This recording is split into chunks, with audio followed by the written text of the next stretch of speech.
Então, boa tarde a todas e a todos. Bem-vindos e bem-vindas a mais uma conversa com acento no I. Começo por referir, vocês já perceberam, não é? Que a sessão está a ser gravada para, tal como aconteceu com as outras conversas que já decorreram, poder ficar na página da ESE, no separador do CIED, portanto, onde teremos sempre acesso a todas as conversas realizadas aqui na escola. Este ciclo de conversas, Conversas com Acento no I, é uma coorganização do Centro Interdisciplinar de Estudos Educacionais da Escola Superior de Educação de Lisboa, conjuntamente com a presidência da ESLX e a presidência do CTC, que hoje por acaso está aqui. Estou a olhar para o lado. Duplo papel. Como já tem vindo a ser habitual, este é um espaço de valorização e de partilha de conhecimentos e testemunhos de docentes da Escola Superior de Educação de Lisboa. Como alguns de vocês devem recordar, já tivemos aqui várias temáticas, portanto, começámos com arte e matemática, falámos também, tivemos uma conversa sobre museologia e património, educação da infância e formação de professores, de inclusão, e hoje vamos ter aqui uma conversa sobre formação de professores que ensinam matemática. Portanto, desde já começo por agradecer a presença da professora Lourdes Serrazina e da professora Margarida Rodrigues, que prontamente aceitaram o convite para estar aqui nesta conversa connosco e que, de certo, têm muito para partilhar e para conversar, visto que isto é uma conversa. Portanto, acho que vai ser uma mais-valia para todos nós que estamos aqui presentes e para quem depois puder assistir a esta conversa. Deste modo, e para não estar aqui a tirar mais tempo ao que realmente é importante, vou ali para o lado e ficamos a assistir. Obrigada. Muito bem, então...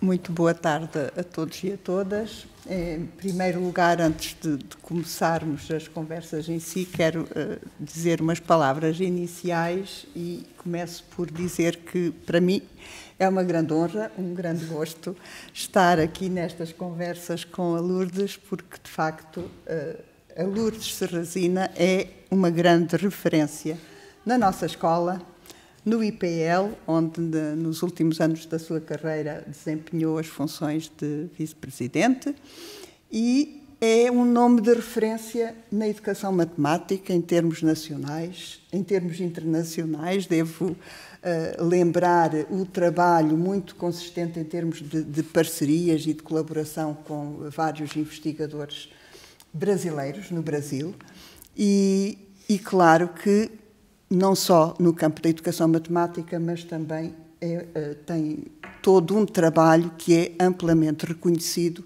no campo da formação de professores, e aqui temos que falar quer na formação inicial, mas também na formação contínua. E, portanto, lembrar que a Lourdes coordenou um programa nacional que foi um marco na história da formação contínua em Portugal, que foi o Programa de Formação Contínua de Matemática para professores do primeiro e do segundo ciclo. E a par das suas qualidades profissionais, eu tenho que mencionar as qualidades humanas da Lourdes, porque quem conhece a Lourdes sabe perfeitamente quais são as características humanas da Lourdes em termos de empatia, de generosidade, de compromisso, de entrega e de facto, acaba por... apesar do seu grande nome e da sua grande referência, é capaz de uma atitude e de uma postura colaborativa que é de facto de assinalar. Eu tenho tido o privilégio, digo mesmo que é o privilégio, de ter trabalhado com a Lourdes em projetos de investigação, também numa colaboração em termos de produção científica e de coautoria em termos de comunicação. E, de facto, a Lourdes nunca se coloca numa posição sobranceira, numa posição superior, como poderia perfeitamente colocar-se. E, de facto, quando trabalhamos com a Lourdes, sentimos que estamos a trabalhar numa equipa, e é uma equipa colaborativa. E, portanto, não queria deixar de destacar também estas qualidades humanas, porque, de facto, a Lourdes é capaz de colocar sempre uma grande amizade em todas as relações humanas que enceta. Mas pronto, feita esta breve introdução, que claro que será sempre muito pequena e muito redutora face a todo o percurso profissional e humano da Lourdes, Vamos começar então aqui as nossas conversas e o primeiro mote que eu gostaria de colocar à Lourdes é que nos desse aqui um pouco o seu testemunho em termos do percurso profissional. O que é que te levou a seres professora e, nomeadamente, na tua vida de professora, o que é que te levou à formação de professores? Portanto, o que é que te levou à formação no ensino superior? Obrigada a todas pelo convite, obrigada à Margarida, porque é uma exagerada, mas pronto. Acho que não. Pronto. É com todo o gosto que estou aqui, até porque esta casa foi minha durante muitos anos e, portanto, digamos que a grande parte da minha vida profissional foi passada aqui e, portanto, não é... É sempre um gosto voltar cá, de vez em quando volto, não é? Por uma coisa ou por outra, a Carla sabe.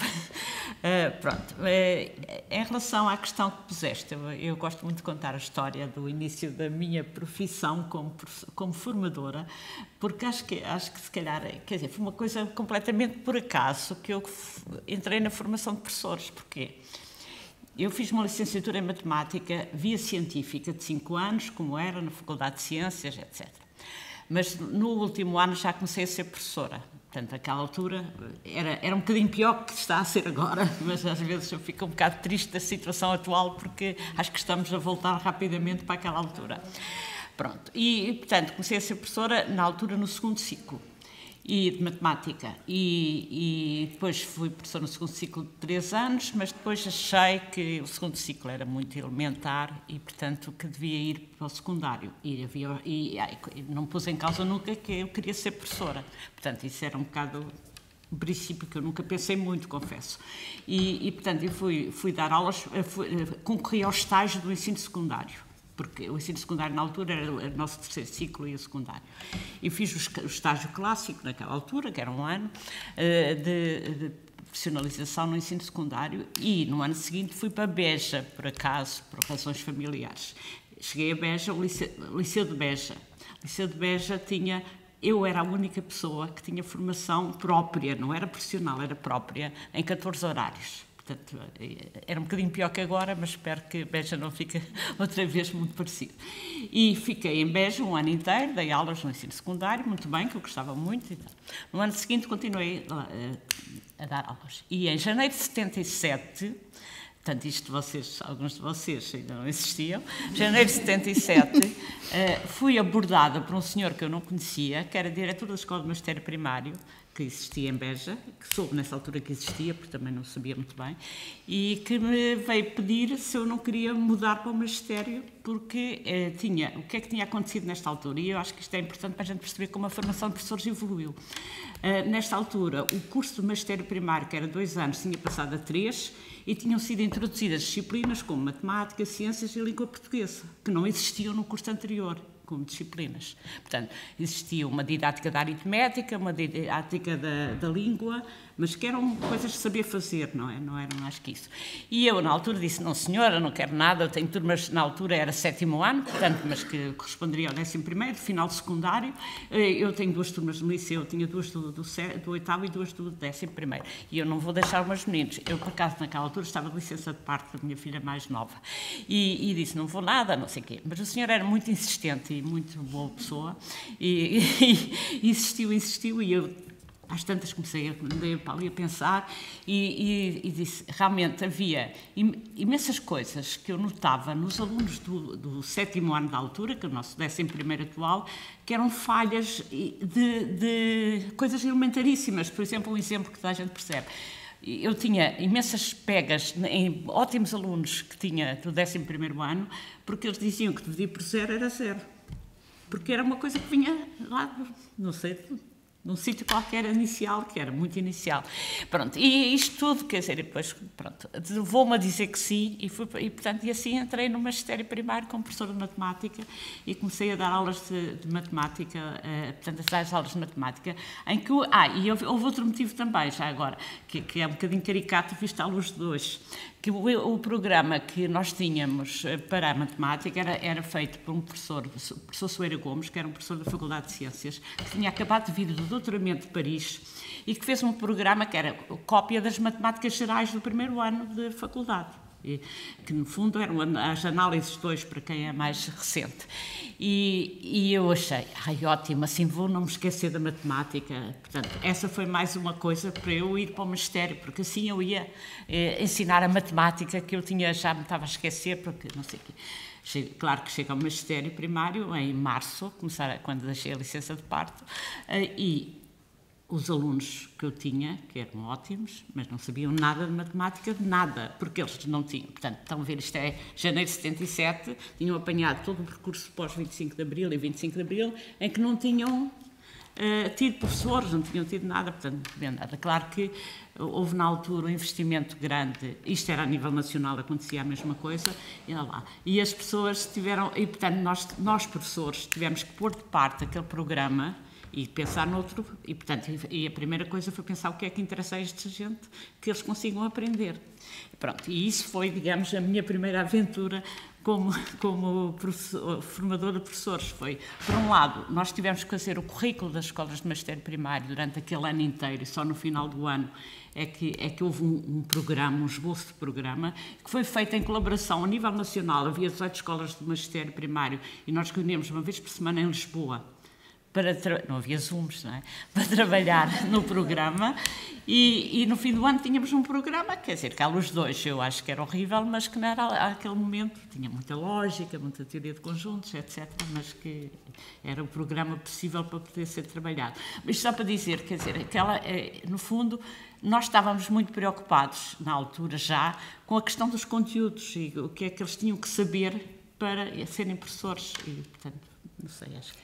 E diz-me uma coisa, entre o programa que vocês desenharam nessa altura e fazendo agora uma retrospectiva, digamos assim, de todo o trabalho que tens acompanhado ao nível da formação de professores, quais são os aspectos essenciais que tu consideras em que houve uma maior evolução e quais os aspectos que se têm mantido ainda como aspectos importantes ao longo destes anos e que se calhar já foram defendidos eventualmente há umas décadas atrás, sim, e que ainda continua a estar na ordem do dia, ou se não, ou se isso não existe, isto estou para aqui a dizer. Não, eu acho que sim, quer dizer, nós na altura, portanto, o que quisemos fazer foi um contraste com a tal chamada didática da aritmética, que o que tinha era como ensinar, mas como ensinar em termos de procedimentos. Eu lembro-me sempre, e as colegas de matemática, vocês vão perceber, não sei, acho que os outros também percebem, a célebre subtração com o empréstimo. Eu depois a seguir eu mudei para Lisboa em 79, mas isso não interessa agora, e estive aqui no magistério. E havia um professor muito considerado aqui na escola, que depois esteve cá há muitos anos, e uma ótima pessoa, que tinha sido professor de didática da aritmética e que falava muito comigo e dizia-me assim, e um dia qualquer disse-me assim: Lourdes, não acha giro esta forma de ensinar a subtração com o empréstimo? E eu disse: como é que é? E ele disse: então, é aquela coisa, tenho subtração com empréstimo, toda a gente está a ver o que é, que logo com empréstimo é um termo que a gente hoje não usa, mas pronto, mas que ainda existe. E dizia: então, eu tenho 45 menos 27, então, de 5 não posso tirar 7, então eu... Trus, vizinha, empresta-me uma dezena. E, portanto, ele fazia toda a dramatização. E a vizinha emprestava assim, sim, empresta dezena. Então, pronto, em vez de ser... Portanto, no fundo, era uma história que não tinha nada a ver com matemática, não era fundamentação nenhuma, mas era assim, eles nunca se esqueciam como é que se fazia. Portanto, e nós tentámos, na altura já, que isto não interessava nada, o que interessava era saber em matemática que fundamentasse porque é que se fazia assim. E eu acho que essa questão ainda se mantém hoje, quer dizer, nós achamos que eles têm, eu pelo menos acho, e acho que vocês também, que o conhecimento é aqui a questão importante. Portanto, se eu não sei os conteúdos, como é que eu posso ensinar, não é? Portanto, no fundo, agora, o que eu acho que mudou muito, pelo menos, quer dizer, mudou muito progressivamente, foi a forma como nós achamos que eles devem aprender esses conteúdos. acho eu. Portanto, nessa altura, a nossa preocupação era a tal história de fazer um programa e depois ensinar-lhes teoria de conjuntos, ensinar-lhes lógica, ensinar-lhes não sei o quê, ensinar-lhes as operações. Portanto, na altura, a nossa preocupação já tinha a ver com aprofundar o conhecimento que eles tinham que ensinar e não ensinar muito mais para além disso, que era o tal programa das matemáticas gerais, era muito mais para além disso, e que nós chegámos rapidamente à conclusão que não servia. Mas nós tínhamos essa preocupação, mas a nossa preocupação era que eles soubessem esses conteúdos bem. E eu acho que isso continua a existir. Mas como é que eles vão saber esses conteúdos é que eu acho que é diferente. Quer dizer, não sei vocês, se calhar, nós ensinávamos, quer dizer, tipo quase exposição, com os conteúdos que era para ensinar e queríamos que eles soubessem como aqueles conteúdos do ponto de vista científico. Claro que depois também fazíamos, e na altura, por exemplo, introduzir-se as questões do MAB, do material multibásico, etc. Apareceu nessa altura, na vertente didática, mas havia uma grande preocupação com como eles sabiam os conteúdos para poderem ensiná-los. E eu acho que hoje, já não é de hoje, mas já é de algum tempo, mas que acho que se mantém, nós estamos preocupados que eles saibam muito bem os conteúdos, mas estamos preocupados que eles saibam-nos para, portanto, no fundo, eles pô-los um bocado na mesma posição dos alunos que eles vão aprender, vão ensinar, isto é, no fundo, durante muito tempo isso chamou-se isomorfismo, não é? Portanto, terem exatamente, coisa, não sei se é bem, acho que, não sei, eu não gosto muito do termo, mas pronto, mas é um bocado, quer dizer, no fundo, o que nós nos preocupamos é que eles resolvam tarefas, que pensem sobre elas, que trabalhem sobre elas, mas o nosso objetivo é que eles aprendam os conteúdos. Eu acho que isto apareceu muito a partir, se calhar de uma forma inconsciente da nossa parte, mas eu pessoalmente, pensando um bocado agora que tu, depois de ter falado contigo sobre isto, acho que isto apareceu muito dos trabalhos da Deborah Ball, que é uma americana, que nos anos 90, ela é uma professora que trabalhou muito com os professores dos primeiros anos na formação inicial e contínua e que nem era de matemática, ela era do francês, portanto, é tipo as nossas variantes de antigamente, era de uma variante de francês, faz-te conta. Mas interessou-se muito pela matemática e trabalhou com matemáticos e aprofundou isso. E ela, já nos anos 90, logo no início, ela escreveu um texto que no fundo foca um bocado desta coisa. É preciso que eles tenham uma compreensão profunda da matemática que ensinam, e eu acho que isto da matemática aplica-se a qualquer outra área, mas que também, mas isso não chega, é preciso que eles saibam desmontar a matemática para tornar acessível aos alunos e saibam explicar como é que fazem isso e o que é que têm que fazer para que eles aprendam mesmo e, portanto, olhar. E, por outro lado, têm que ter um conhecimento do currículo que ensinam e, portanto, perceber como é que isso se encaixa no currículo. E eu acho que a Deborah Ball deu aqui algum contributo, porque os trabalhos dela foram muito usados, pelo menos, claro que há aqui eu passei aqui um salto muito grande, e que também acho que influenciou muito a formação de professores em Portugal, que foi nós libertarmos um bocadinho da didática francesa, que era muito mais formal e não sei o quê, que foi a que estava muito presente nos magistérios, e que nós fizemos muita, no pós-25 de Abril, formação com fulanos de França, e que depois passámos muito a ter uma influência muito mais anglo-saxónica a partir de uma determinada altura, porque com as ESES nós fizemos o mestrado de Boston, portanto estivemos nos Estados Unidos, e depois a seguir, por exemplo, fiz doutoramento em Inglaterra, etc. Portanto, houve várias pessoas que tiveram outras e eu acho que há mentalidades diferentes, e eu acho ainda bem que nós fomos muito mais influenciados por esta... E essa influência traduziu-se concretamente depois na lecionação aqui, ao nível da formação dos professores, essa influência dos mestrados, do doutoramento tirados? Eu acho que se, quer dizer, não posso dizer que foi assim tudo, mas quer dizer, acho que sim, acho que houve uma grande preocupação. Por um lado, esta questão de eles compreenderem profundamente a matemática que ensinam tem muito a ver com aquilo que nós, quando os pomos a resolver tarefas e queremos que eles expliquem porque é que fizeram assim e depois relacionar isso com os conteúdos matemáticos, etc.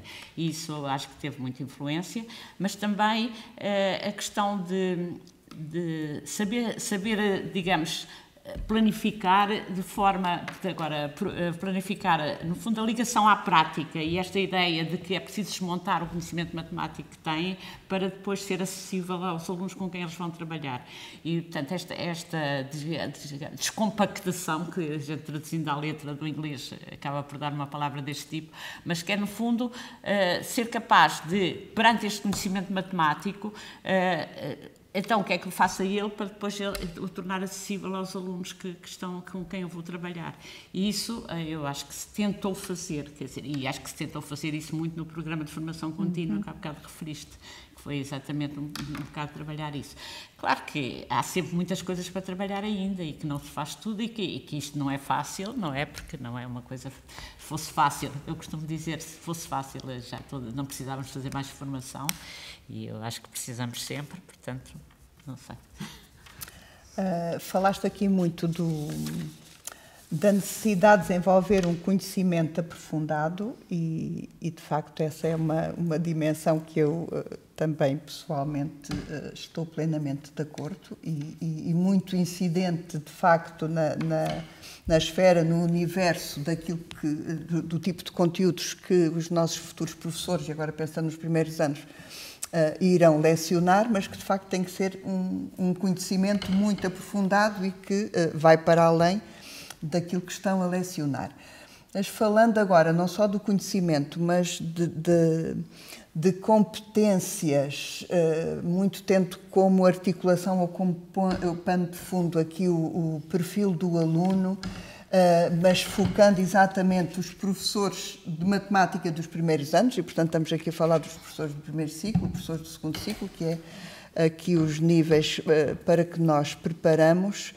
Que tipo de competências é que tu destacas como sendo mais importantes?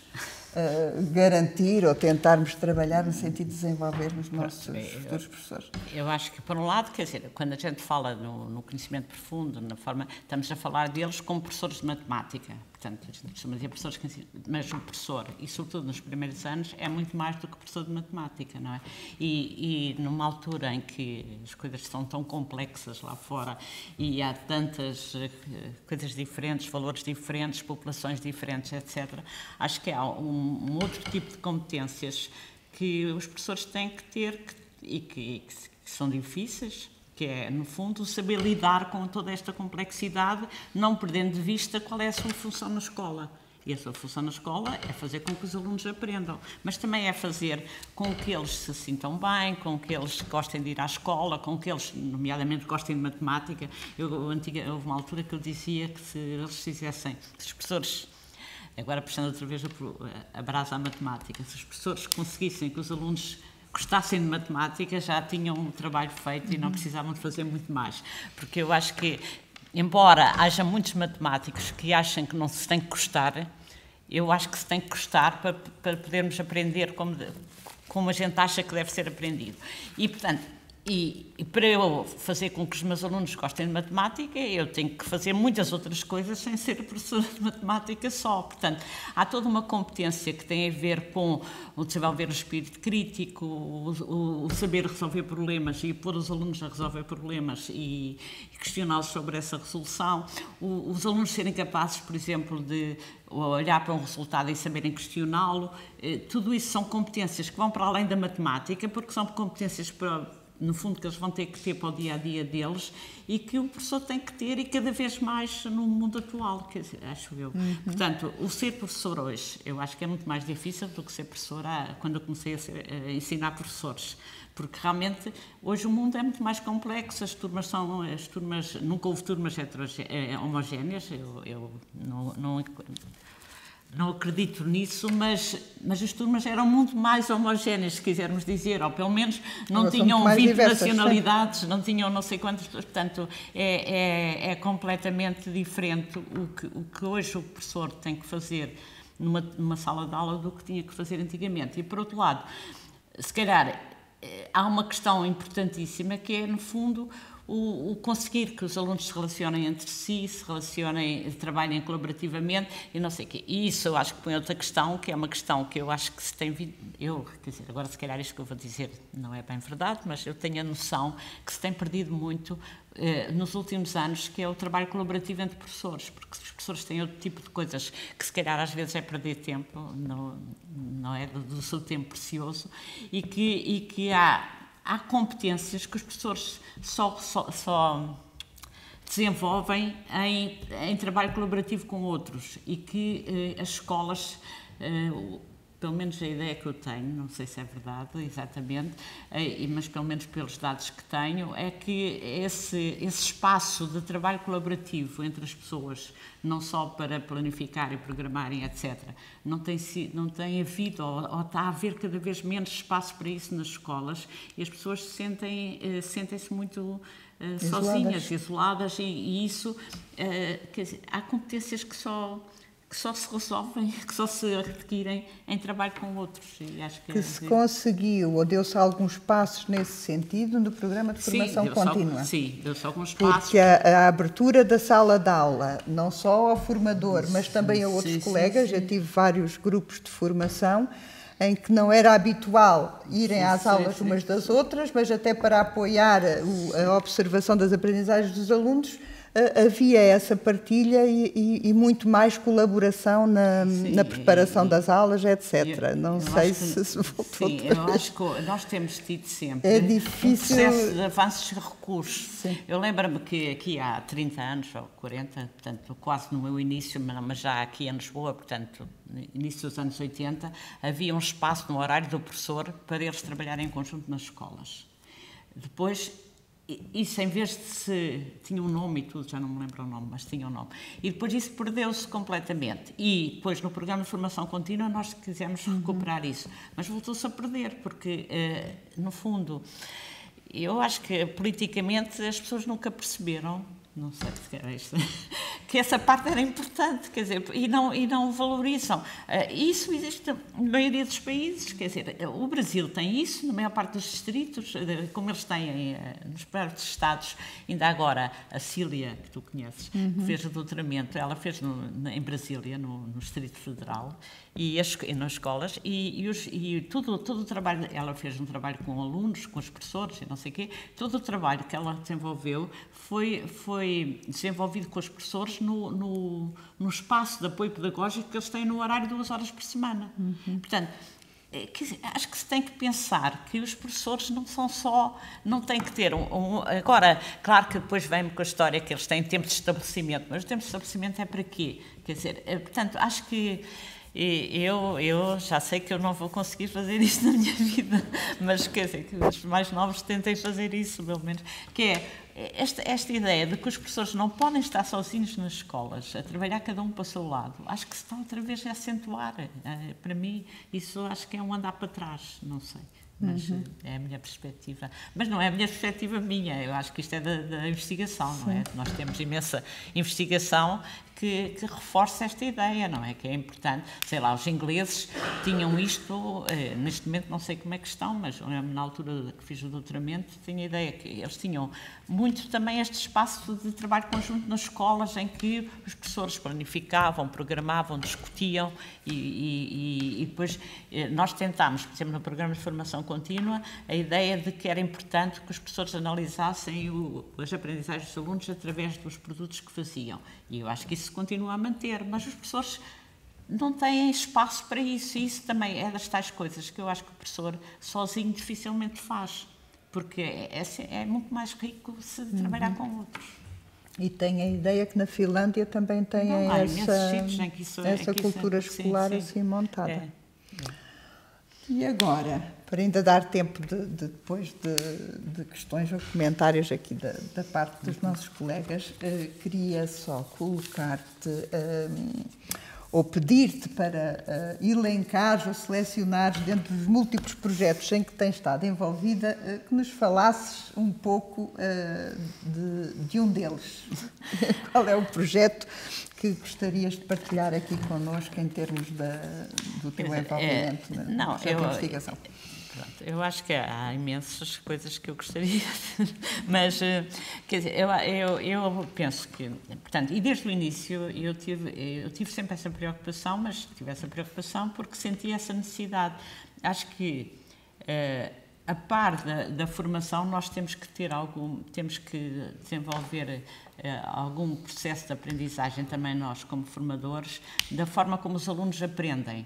E eu lembro-me que, quando eu comecei no magistério, isso já era uma preocupação, e sobretudo aqui no magistério primário em Lisboa, nós tínhamos coletâneas inteiras de textos de Piaget traduzidos e não sei o quê. Claro que hoje em dia a gente acha aquilo um bocadinho completamente démodé, mas na altura realmente estávamos a descobrir o Piaget e não sei o quê. Portanto, a questão da aprendizagem, como é que os alunos aprendem. E por isso eu interessei-me também muito sempre por isso, e logo na minha tese de mestrado estudei as tarefas do Piaget, como é que eles falavam, aquela história da conservação, que era isto. Então, anos 80, os americanos também estavam a descobrir o Piaget, portanto era muito aquela ideia de que era preciso perceber isso.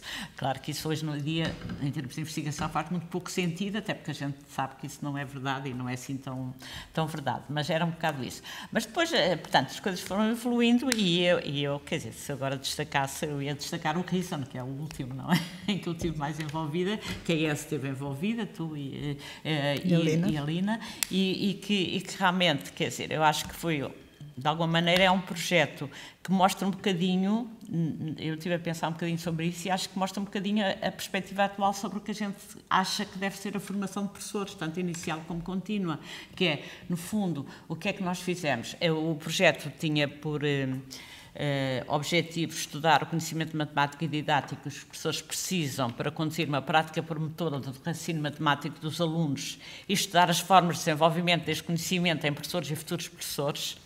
E isto era do básico ao secundário, portanto, e havia, portanto, equipas que trabalhavam no primeiro e segundo ciclo, era o nosso caso, nós e a Setúbal, e o IE trabalhava depois de ser ciclo secundário. E o que é que se fez? Portanto, começaram a fazer diversos estudos teóricos, de perceber o que era isto de raciocínio matemático melhor e quais eram o que é que se pretendia com isso. E depois o que se fez foi desenvolver um conjunto de tarefas de formação, que era um bocado aquela ideia que eu falei no início, portanto, tarefas de formação para trabalhar quer com professores de formação inicial, e trabalhámos nas duas turmas, quer com professores em serviço, portanto, e fizeram-se experiências de formação que, por um lado, os professores tinham que resolver as tarefas de formação, tinham que refletir sobre elas, eles próprios, mas depois tinham que elaborar, a partir daí, tarefas para desenvolverem com os alunos, e tanto na formação inicial como na formação contínua, desejável, às vezes na formação inicial nem sempre foi possível, era que eles também na prática experimentassem e aplicassem essas tarefas e depois refletissem sobre elas, que é, neste momento, acredito que é a forma que nós temos melhor, se há forma melhor, que é uma das formas, e que eu acredito um bocado nela, que é, no fundo, de trabalhar a questão da formação de professores, neste caso que ensinam matemática, não é? Mas que será válido para qualquer outra disciplina,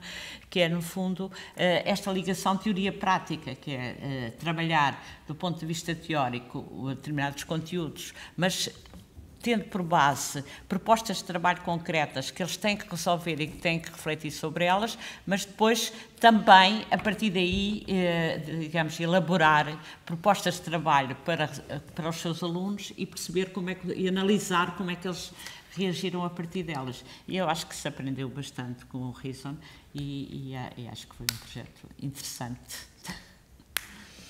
Muito obrigada, Lourdes. Eu agora ia dar a palavra aqui aos nossos colegas.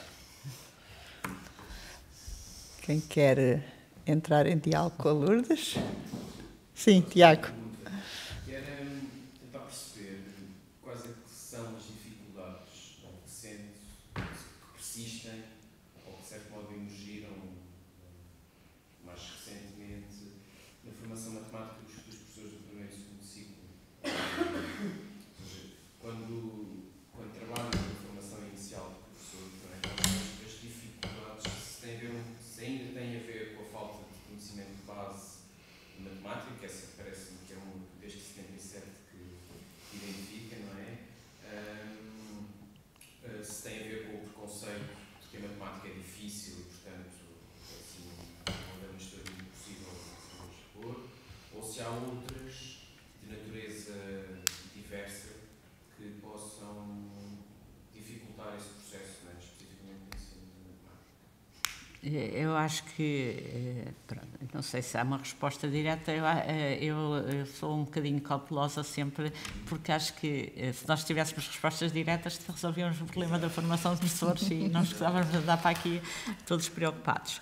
Para já, há uma coisa que eu ainda não disse, mas que eu costumo dizer sempre nestas coisas, que eu acho que a formação inicial é sempre a primeira etapa da formação e que é apenas o começo, e que se nós na formação inicial conseguirmos que eles fiquem despertos e fiquem disponíveis para continuar a aprender ao longo da sua vida profissional, acho que já fizemos uma parte do nosso trabalho nessa formação inicial. Respondendo à tua questão, eu acho que continua sempre a haver, portanto, infelizmente, o ensino da matemática, até eles chegarem aqui, se calhar não é aquilo que nós gostaríamos que fosse, por um lado. E, por outro lado, os alunos que vêm para a formação de professores, tirando as exceções, não são propriamente os melhores alunos ou aqueles que conseguiram fazer uma aprendizagem mais conseguida e há todos, e continua a haver, todos os preconceitos em relação à matemática, não é? Que a matemática só alguns aprendem, que não é para todos, etc, etc.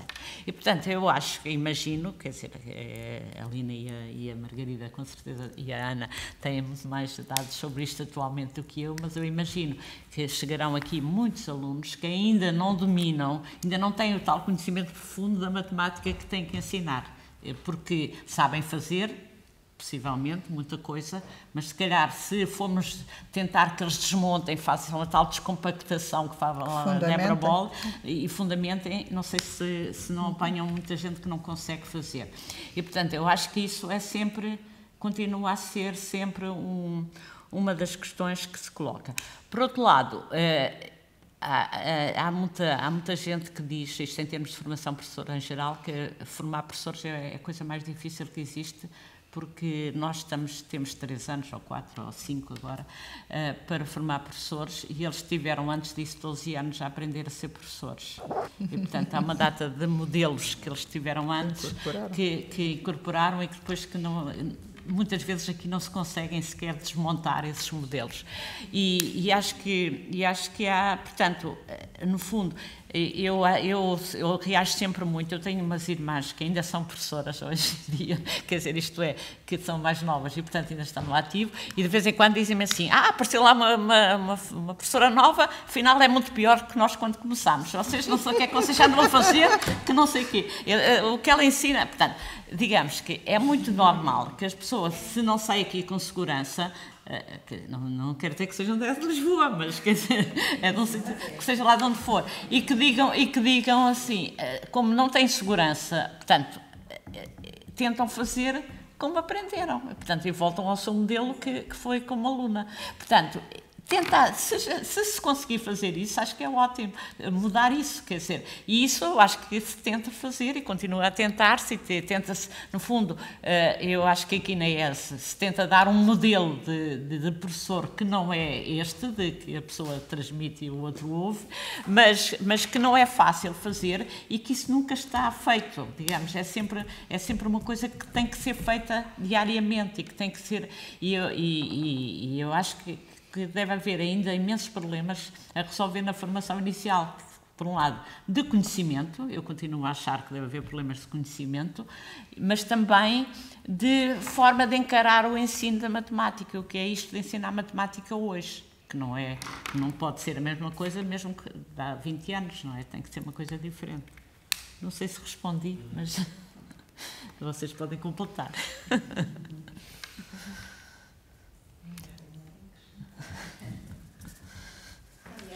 Já agora, aproveitando um aspecto que a professora já referiu e o Tiago também reforçou, a questão do gosto pela matemática. Onde eu hoje de manhã estava num seminário de mestrado com um colega de outra área, portanto estávamos os dois com a turma de mestrado, e ele dizia que eu deixei de gostar de matemática no 7º ano por culpa da professora. Pois. Portanto, acho que a pessoa que está ali enquanto professor, não é? Também tem muita influência. E não disse que voltou a gostar de matemática quando entrou aqui? Não, era colega. Está bem. O nosso colega de outra área. Ok. Sim, mas os alunos já que sim. Não, mas então, o que é que, agora a professora com toda a experiência que tem, que é muita, o que é que se pode fazer, na sua opinião, para que isto mude?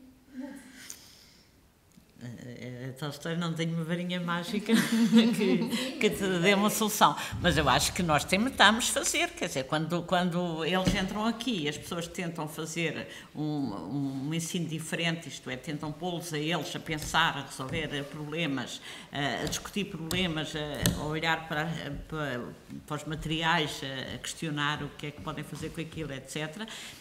Isso pode ser uma forma, claro que isto tem que ser muito continuado, não é? Mas pode ser uma forma de alterar a sua relação com a matemática. Eu lembro-me sempre de uma aluna aqui na ES, já na ES e não há muito tempo, na minha parte final da carreira aqui na ES, de uma aluna que chegou aqui, era do curso da licenciatura em primeiro ciclo, portanto foi na altura que havia licenciatura em primeiro ciclo.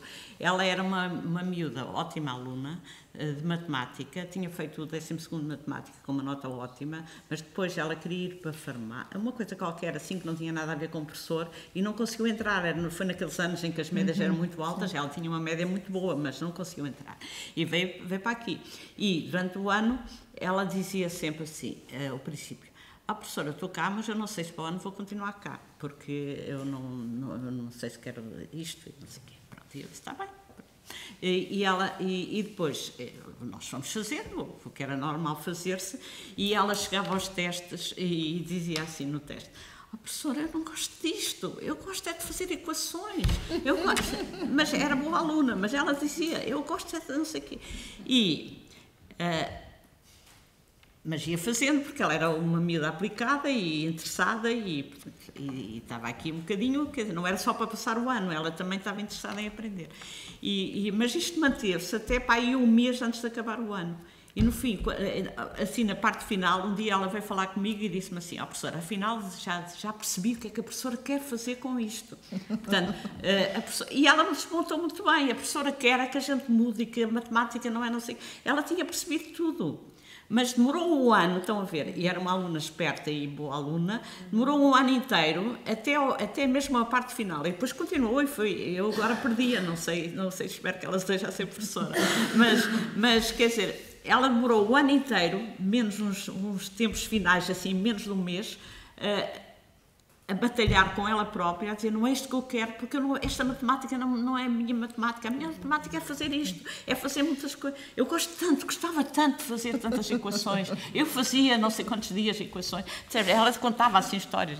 E percebeu ao fim de um ano, isto foi o primeiro ano, ao fim de um ano, e pronto, esta percebeu, mas esta era uma aluna que eu considero uma aluna muito boa e muito...